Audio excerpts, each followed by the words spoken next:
Bien, el tema de hoy es la Unión Europea, Brexit y la posibilidad de Spexit. ¿Desde qué punto de vista cada uno ve si es positivo o no? Sería el debate de hoy. No sé, empecemos por Raúl, que creo que tiene un poco más que contar sobre esto. Raúl, el equidistante. Sí, pues bueno, de primeras la UE, digamos que se presenta a sí misma como una institución ejemplar, única en la historia, que significa el triunfo de la paz, la libertad, los valores democráticos ilustrados, el cosmopolitismo, el progreso, la armonía y toda una serie de conceptos muy inspiradores y edificantes, pero también muy vaporosos y engañosos. En la teoría, todos son promesas de un futuro brillante, flores, poemas y estrellas con el himno de la alegría sonando de fondo. Pero en la práctica consiste en una tensión constante entre los intereses de la Unión y los intereses de cada una de las naciones que la integran. Es obvio que cuando un país se une a ella es porque espera obtener más de lo que cede, y en eso consistiría la apuesta, en las dos acepciones del término. Pero claro, también es imposible que todos lo hagan.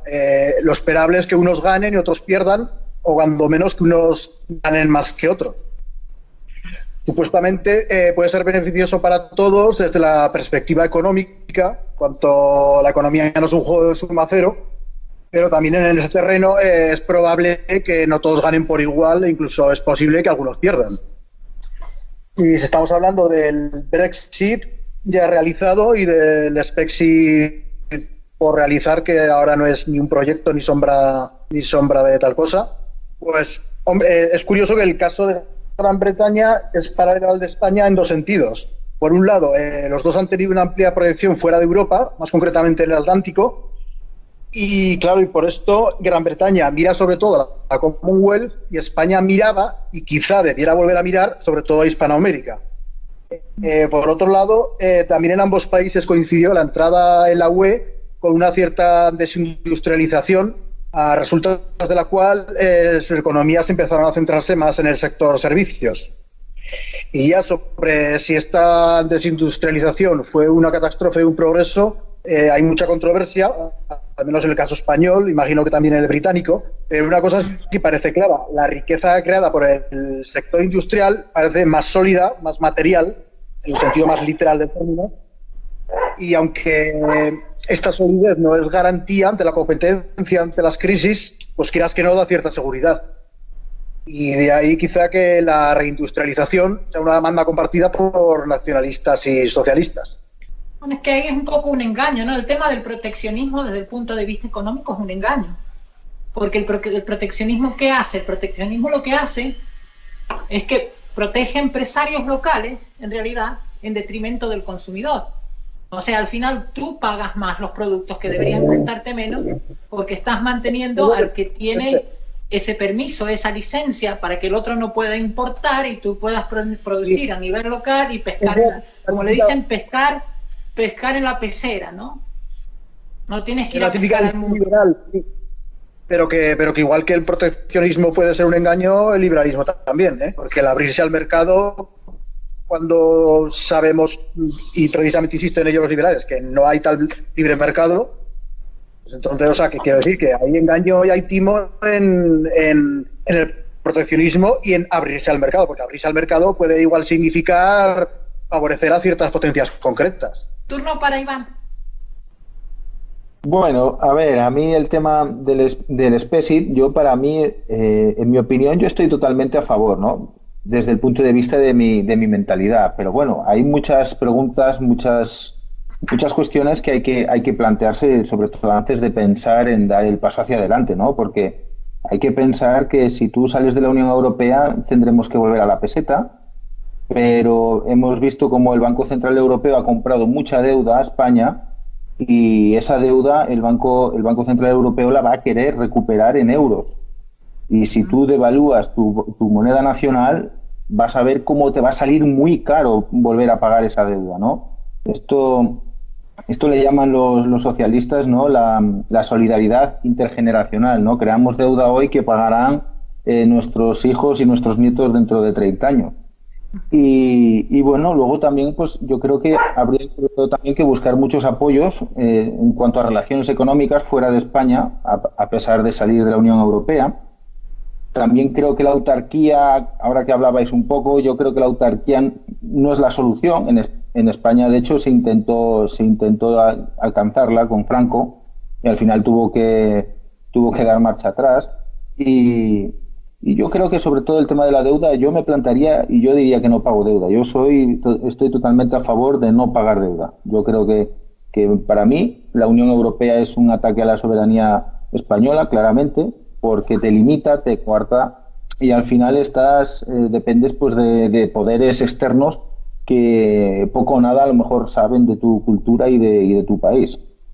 Y bueno, yo luego, si se saliese de la Unión Europea, también pues estoy también a favor de bajar los impuestos para permitir a las familias o a las empresas pues seguir manteniendo su nivel adquisitivo, seguir ahorrando dinero ante posibles pérdidas de relaciones comerciales con otros países. Yo creo que, bueno, por ahí pueden ir los tiros, pero claro, yo creo que con la mentalidad progre que hay en España, valernos por nosotros mismos fuera de la Unión Europea lo veo muy difícil. Muy buen punto, Iván. Igual, no sé si sabíais cuál es el plan de Boris Johnson. ¿Lo conocen al plan de Johnson? Boris Johnson también se toma el tema de la Unión Europea pues como un ataque a su soberanía. No, ya se fueron. No, sí, ya por no eso. Sí. Por Pero eso. El plan que tiene Boris Johnson, les pregunto a los dos si lo conocen. No, pero el plan, Iván, es muy inteligente. Él lo que quiere hacer, puertos pone como Cádiz, ¿no? Hacer los puertos totalmente libres de impuestos. Que eso la Unión Europea no lo permite. Te permiten a medias, o sea, te permiten que el cargamento sea libre de impuestos siempre y cuando no entre en el territorio de España. Cádiz es así. Tú puedes dejar contenedores con bienes, pero si los quieres meter dentro ya, pasar lo que es la aduana del puerto, sí. Ya te cae. Lo que quiere hacer Johnson es que hacer que esos puertos que existen en Inglaterra, hacerlos que puedan entrar los productos, se puedan cambiar de, ¿cómo se dice esto? Embolsarlos o freírlos o lo que sea, ¿no? O cortarlos en trocitos y venderlos en bolsitas libre de impuestos. Es que es una potencia talasocrática. Su poder se basa en el comercio marítimo. Eso es lo que hizo Singapur. Y Singapur es hoy en día uno de los países de mejor renta per cápita del mundo. Es que está claro que si tú bajas los impuestos... ¿Singapur no era también colonia británica? También, sí. Es que ahí está la clave de algo que llevo yo dándole vuelta sobre el libre mercado. Que al final esto del libre mercado es una cosa de, o sea, países más libres del mundo. Qué casualidad que son todos colonias británicas, miembros de la Commonwealth. Qué casualidad. Y las ahí Malvinas, lo dejo. Las Malvinas siguen siendo el país de mayor renta per cápita del mundo, ¿no? Las Falkland. Lo que está claro es que tú cuanto más bajes los impuestos en España, por ejemplo, serás muy atractivo para empresas multinacionales y empresas de todo tipo. Entonces, seguramente recibas una gran inyección de financiación extranjera y eso para España la verdad es que yo creo que sería muy positivo. Pero la Unión Europea no te lo va a permitir, Iván. No, en caso de exactamente, en caso de salir de la Unión Europea y recuperar la soberanía y decidir por nosotros mismos, yo creo que aparte pues del tema de bajar los impuestos, aparte de que a las familias, a las pequeñas empresas les favorecería, a las grandes empresas les resultaría muy atractivo venir a España. Y yo creo que por ahí deberían ir los tiros. Ahora que hablamos de talasocracia, estaba leyendo un artículo, no, una entrevista a Alain Benoist. Dice textualmente: Inglaterra siempre ha sentido más cerca de los Estados Unidos en el mar abierto que de Europa, donde ha seguido desempeñando el papel de un caballo de Troya atlantista y donde nunca aceptó plenamente las normas. En este sentido, el divorcio pone fin a un matrimonio que en realidad nunca había sido consumado. O sea, lo que decíamos también, y ese paralelismo curioso con España, que también empezó a proyectarse en Europa, pero ahí digamos que fracasó y donde se proyectó fue en América. Bueno, es que España era al revés, ¿no? España era el hijo discriminado y Inglaterra era el hermanito rico que todos querían. Hombre, sí, pero vamos, más discriminado es Grecia o Portugal, o sea, quiero decir que Sí, esto sí, el resto de España pero te hablo al principio, porque esos países casi... países con menos peso. Porque esos países del este yo casi no entraría en la idea de Europa. Te hablo de lo obvio, de la Europa del oeste, ¿no? Lo que eran Italia, Francia, Inglaterra. La Europa, pero aún así en la Europa occidental, más a occidente está Portugal y tiene menos peso. Sí, cierto. Bueno, bajo mi punto de vista, Spexit, o sea, salir de España de la Unión Europea, yo lo veo desde dos opciones. Si hay que abandonar el euro, no. O sea, de ninguna manera, porque habría que devaluar la moneda.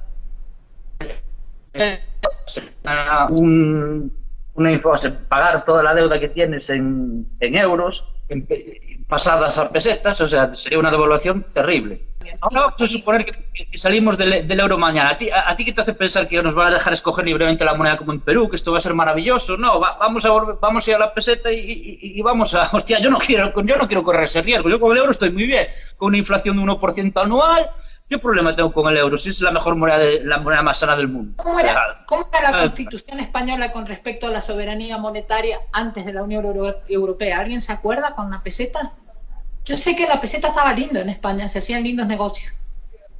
O sea, hacían lindo el negocio haces el mismo negocio antes que hacías ahora. O sea, y antes tenías un 20% de inflación y ahora lo tenías con la soberanía. Me parece que la Constitución no dice nada de la... No sé, hace tiempo que no estudio de eso, pero me parece que no dice nada de la soberanía monetaria. Es que la soberanía no la tiene la gente, la soberanía o la tienen los políticos de Europa o la tienen los políticos de España. Yo prefiero que la tengan los de Europa, sinceramente. O sea, ¿para qué me voy a arriesgar a pasar a la peseta? ¿Para qué? O sea, ¿qué gano? ¿Qué gano con volver al status quo anterior? Nada, o sea, en todo caso pierdo. Ahora bien, si me dices vas a salir con euros, que eso también podría ser, porque la dificultad técnica de salirse del euro una vez entrado pues, es mayor que la de salir del patrón oro. El patrón oro se salió, pero bueno, ¿por qué Grecia? Si lo piensas, Inglaterra se sale con la libra y se sale también con el euro, porque no hay impedimento de intercambio, ¿no? El problema es cuando te interpiden, como en Argentina, que te dicen, pues tú no puedes comprar más de $100. Entonces ya ahí, adiós. Pero es que Inglaterra, precisamente, nunca tuvo euro. Inglaterra no va a notar nada en la moneda, nunca tuvo euro. No, porque es un país estable, sólido, ya industrial, establecido. Lo que sea, pero ellos tienen su propia moneda, como si en España no hubiésemos entrado en el euro. Pues salíamos y no íbamos en la moneda. Es lo que decía Benoit, que el divorcio de un matrimonio no lo consumado del todo. O sea, no solo no estaba en el euro, sino que no estaba ni siquiera en el espacio Schengen. Claro. O sea, es que no es lo mismo que salga España, que salga ya no solo por cuestión de desarrollo, sino por cuestión de que nunca tuvieron... Es como si nosotros hubiésemos seguido con la peseta, o sea, no pasa nada. Ahora bien, si me dices, vas a seguir en el euro, bueno, puede tener sus ventajas o sus inconvenientes. Puedes poner a lo mejor, si eso te llevaba a bajar impuestos, te llevaba a hacer tal, pero tampoco creo que precisamente los políticos españoles estén muy por hacer unos acuerdos de ese tipo. O sea, no veo. Y por otra parte, en la Unión Europea tengo libre circulación de mercancías dentro de las reglas que hay. Tengo libre circulación. O sea, ahora me va mal en España, puedo ir a Irlanda, que es uno de los países más ricos del mundo. Me puedo ir a Alemania. De la otra manera, mis políticos... O sea, me voy de Europa, ¿para qué? O sea, voy a correr un riesgo. O sea, yo cuando corro un riesgo alto, que es un riesgo muy alto, quiero tener la posibilidad de conseguir algo importante, ¿no? O sea, si corres un riesgo alto es para conseguir algo no para conseguir una cosa pequeña. Si yo me he puesto $1 millón es para conseguir dos, no para conseguir $1 millón, uno con $1 millón y un céntimo. O sea, no, me parece un riesgo que no lo veo. El problema, Francisco, y se ha hecho presente ahora con esta crisis del campo, es que hay un problema de relación de coste-beneficio en lo que es la Unión Europea, ¿no? Yo veo que si es muy cara, no gusta. Y si es barata, que es el problema de Inglaterra. Inglaterra le parecía cara. Si es cara, no gusta. Si me sale bien, me sale barata, recibo subvenciones, me envían dinero los otros, si me gusta. Subvenciones, a ver, yo no es por la subvención, yo estoy en contra de las subvenciones. Yo estoy analizando, me digo, me voy, aunque sea con el euro, y a ver qué gano. A lo mejor lo que hacen es ponerme más barreras arancelarias, me siguen teniendo los impuestos como estoy, a lo mejor me tengo que estar, ¿sabes? Tengo que estar con el pasaporte como estabas antes para pasar a Francia o para pasar a tal, tienes que estar no sé qué, te quieres ir a vivir a Francia, es un problema.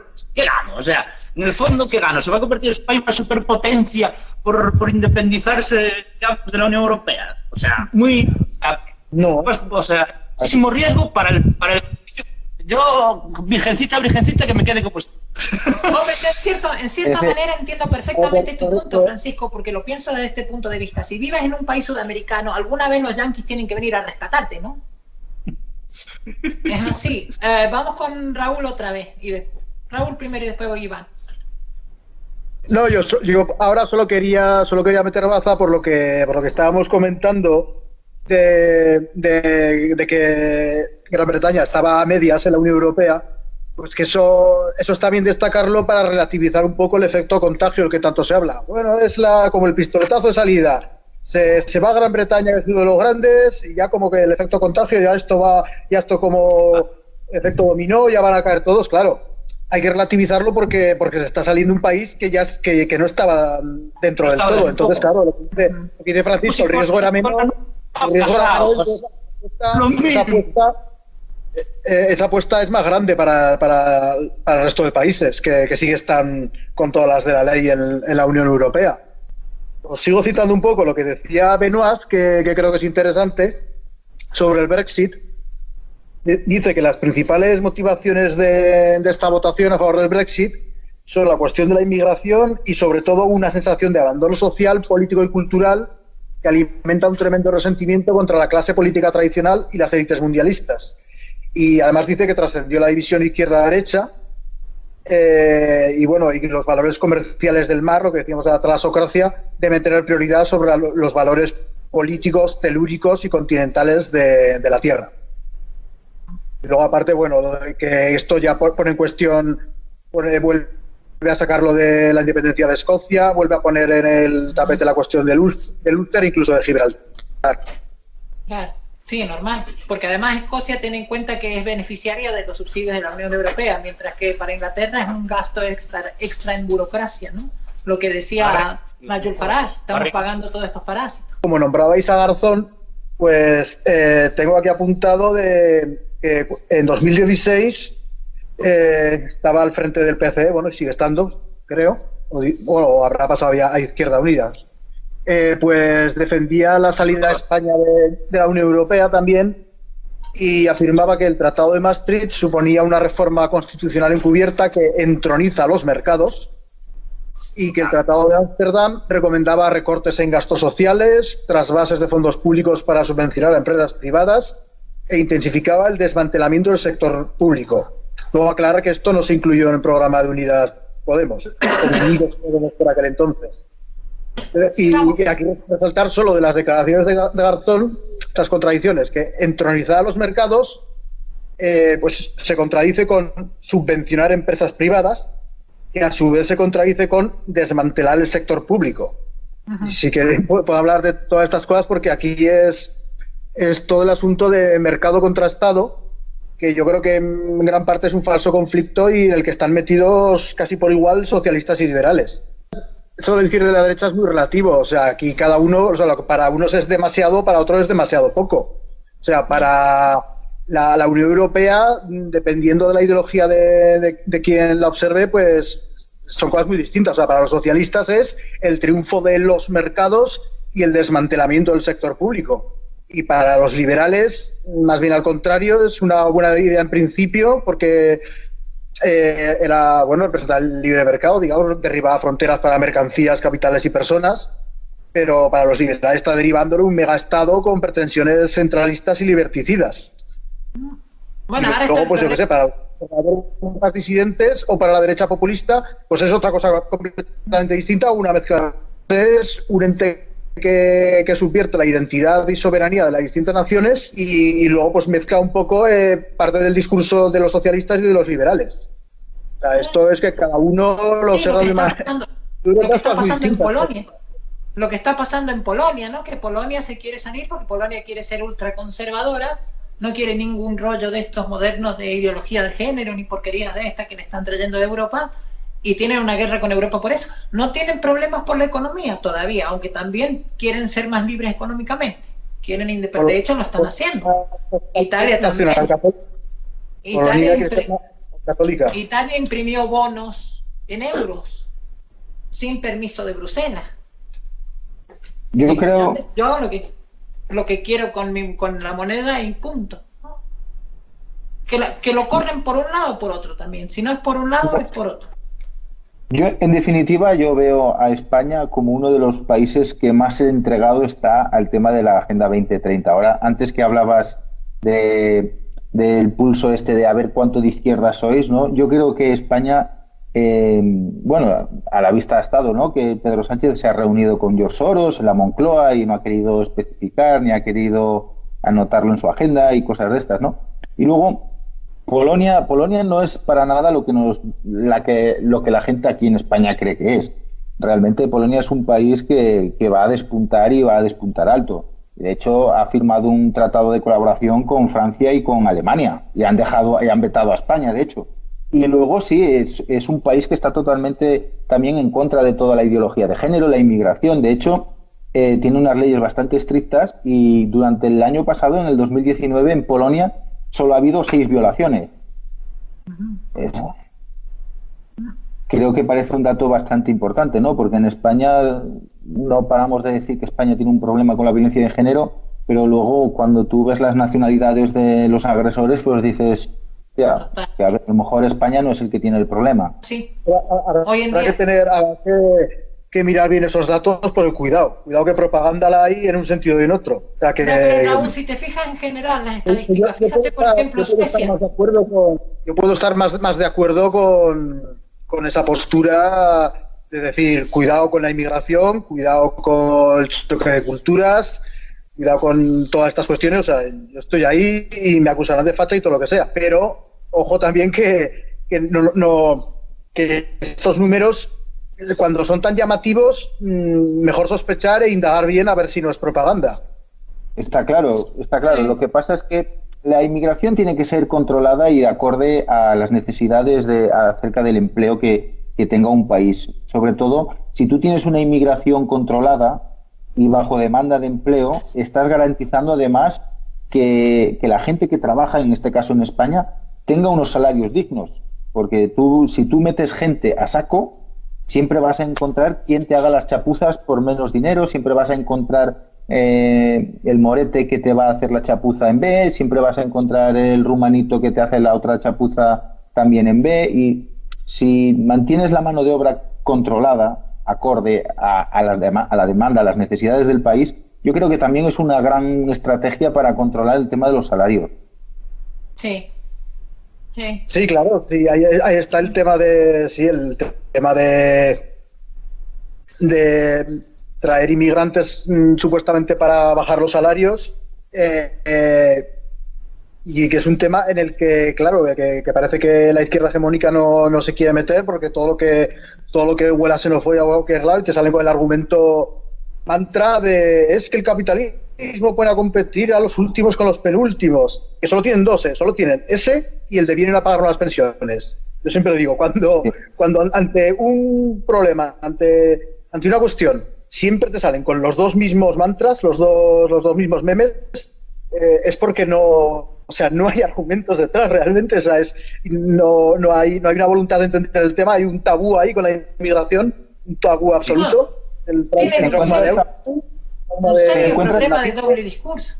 Tienen ahí un serio problema de doble discurso, ¿no? Por un lado están queriendo venderte que es lo que es humanitario, y por otro lado no quieren ver que eso trae una consecuencia de que repartes más la pobreza, digamos, ¿no? O sea, si antes habían tantos pobres, ahora van a haber más pobres. La cuestión es lo de siempre, ¿no? ¿Hay xenofobia en Europa? Pues hombre, probablemente, pero tampoco conviene confundir xenofobia con racionalidad política. O sea, el ser prudente en materia migratoria no equivale a ser xenófobo, ni mucho menos racista. O sea, es posible, claro, que algunos partidos estén manipulando, estén instrumentalizando el miedo a los extranjeros. Bien, pero también otros partidos, por lo general, los que están en los gobiernos, están manipulando e instrumentalizando el miedo a la extrema derecha. O sea, está claro, ambas cosas están ocurriendo y están siendo además irresponsables en materia migratoria, con lo cual aún alimentan más a esa supuesta o no supuesta extrema derecha.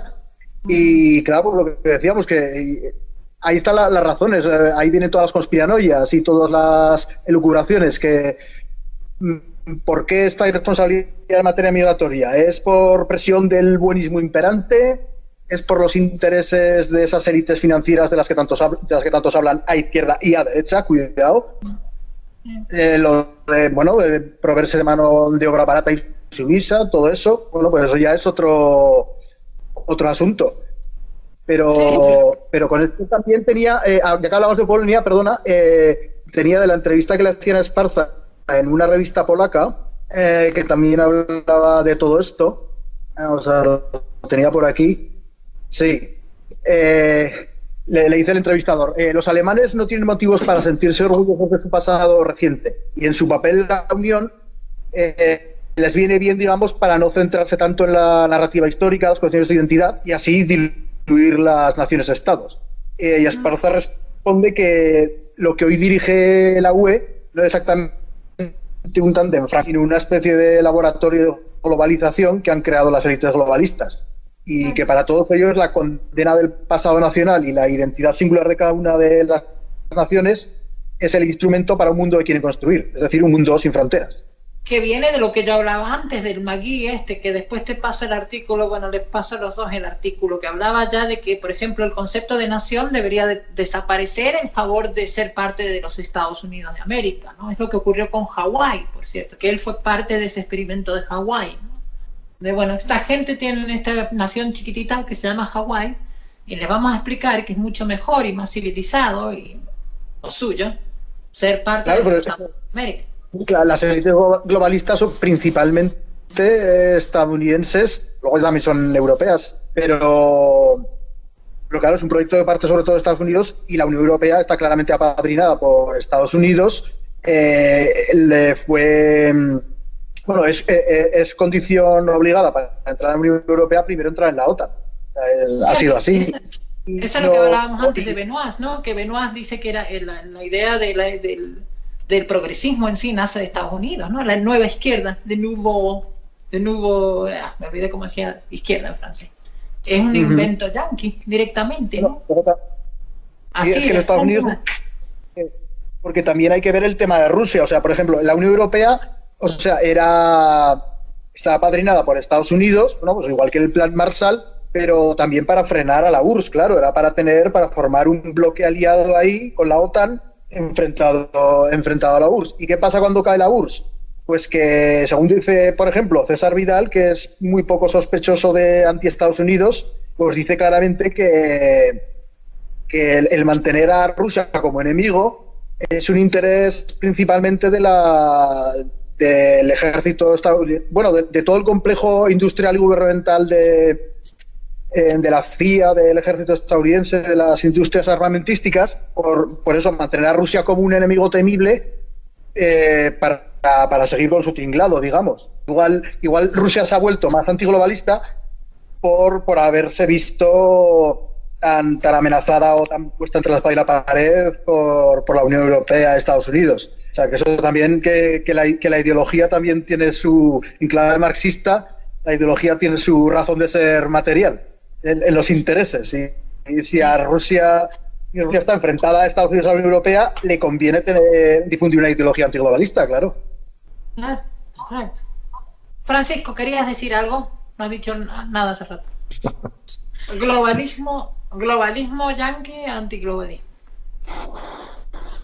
Globalismo yanqui, antiglobalismo. Hombre, yo creo que a Estados Unidos le conviene una Unión Europea débil, más que, o sea, Estados Unidos le conviene una Europa débil, incluso para la moneda, ¿no? Tanto Gran Bretaña como Estados Unidos tienen una moneda que ven en el euro un rival claro para su hegemonía, ¿no?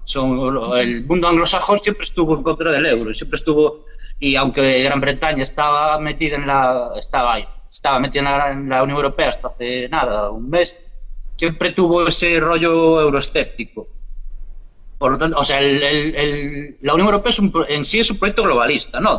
La Unión Europea al principio no se creara para eso, se creara una zona libre, pero después, digamos, triunfó la tesis francesa, que eran los que querían crear los Estados Unidos de Europa, ¿no? Crear un Estado como Estados Unidos, con sus distintos España, Francia, etcétera, etcétera. Entonces se fue unificando más políticamente.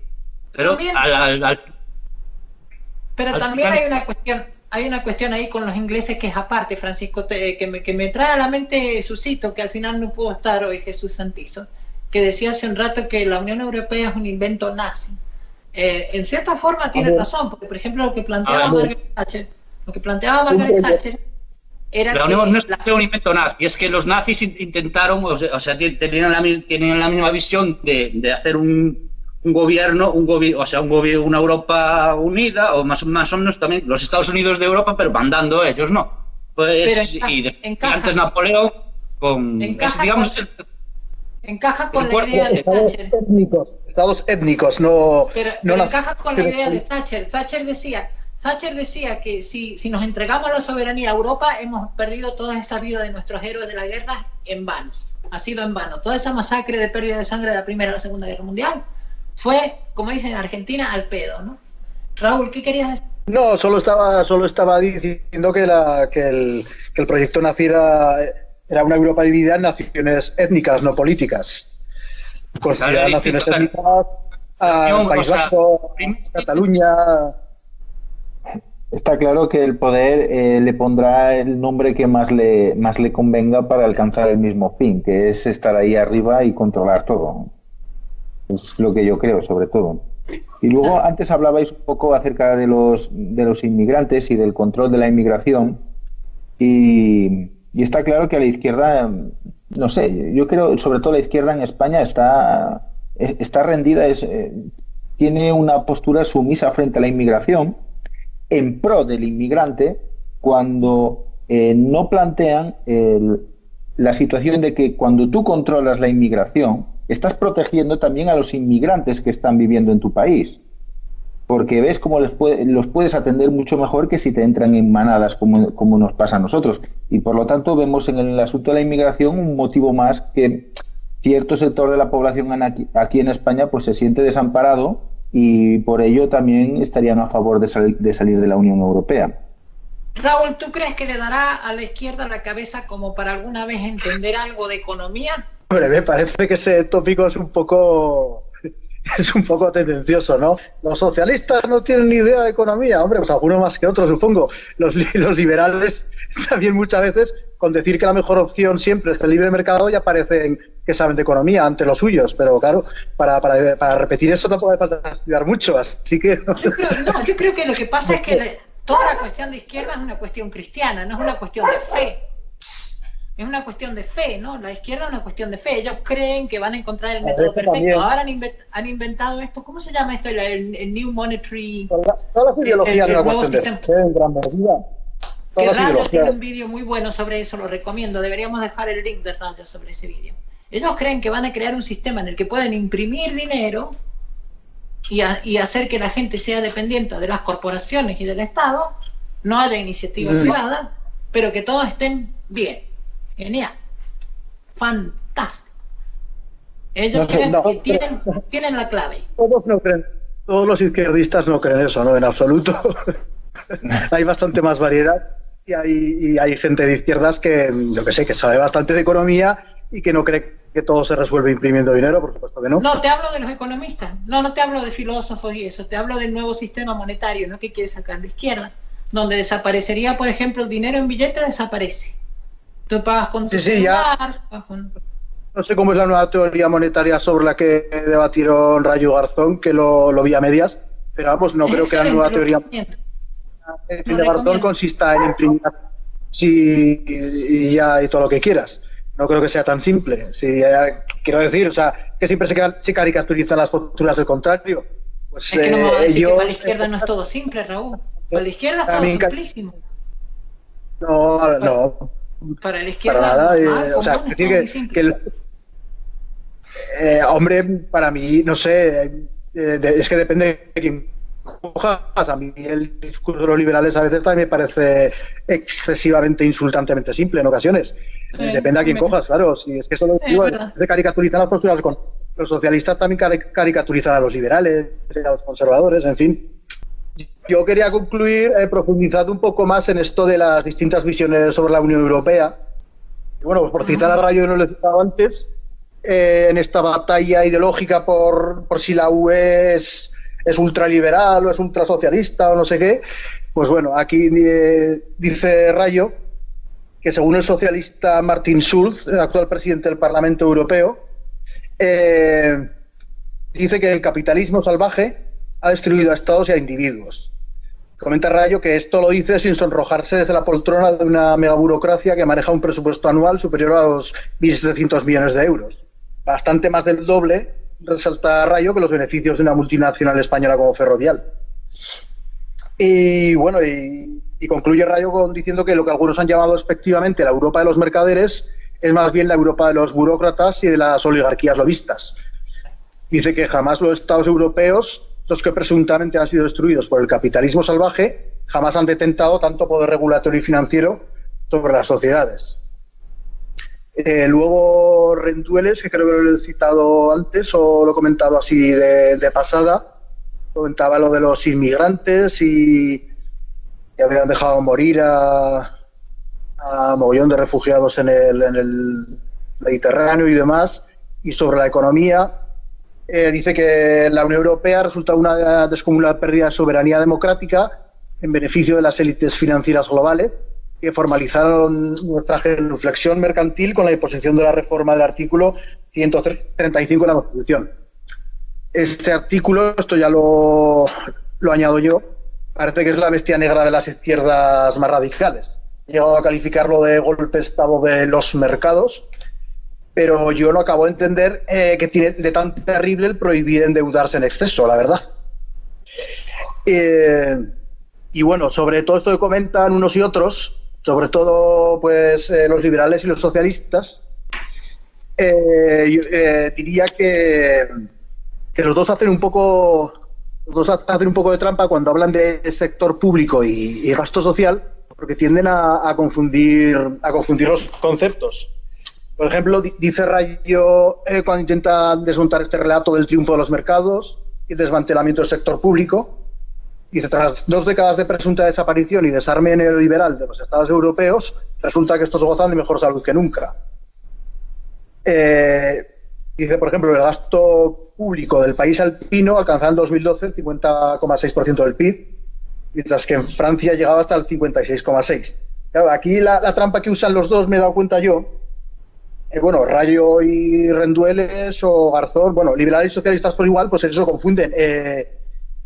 Supongo que no intencionadamente, no quiero atribuirles malas intenciones, confunden gasto público, o sea, sector público y gasto social. Entonces, claro, porque, por ejemplo, si unos dicen que se entronizan los mercados, pero a la vez que se subvenciona a grandes empresas, entonces ya no son los mercados. Entonces ya es el Estado subvencionando una empresa y eso es sector público. O sea, el sector público se desmantela, no es el que subvenciona a las empresas, según los socialistas. Hay esa pequeña contradicción. Y cuando, por ejemplo, los liberales hablan de gasto social y lo equiparan casi con sector público, pues eso, como ahí los socialistas tendrían razón en decir, vale, es que no es lo mismo que el presupuesto del Estado aumente a que aumente el gasto social. O sea, puede manejar más presupuesto del Estado, pero haber menos gasto social. Entonces hay una confusión ahí que, bueno, lo quería comentarla, pues, polémica siempre con la UE, con que si liberal, que si socialista. Pero hay fórmulas liberales en economía que proponen no tocar el gasto social. Proponen, incluso en Milei ha hablado mucho de eso, de fórmulas que toquen nada más que el gasto político y burocrático.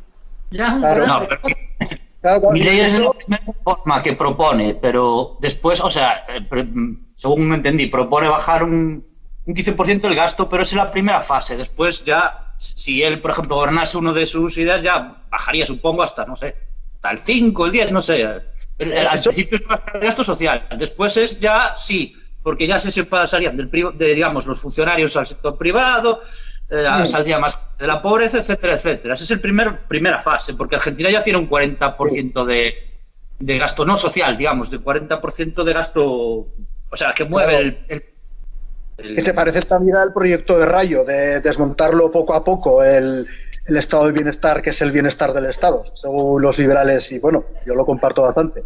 Pero es importante eso que has dicho, Daniel, así que, o sea, lo proponía Milei, de bajar radicalmente el gasto público sin bajar el gasto social, claro.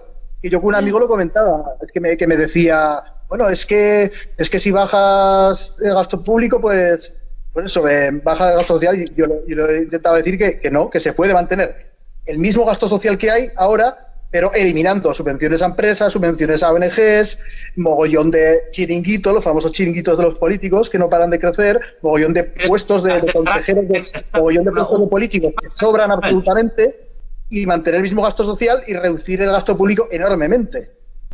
Listo, entonces por hoy nos despedimos. Muchas gracias, chicos, por haber estado. Gracias, Raúl, el equidistante. Gracias, Iván,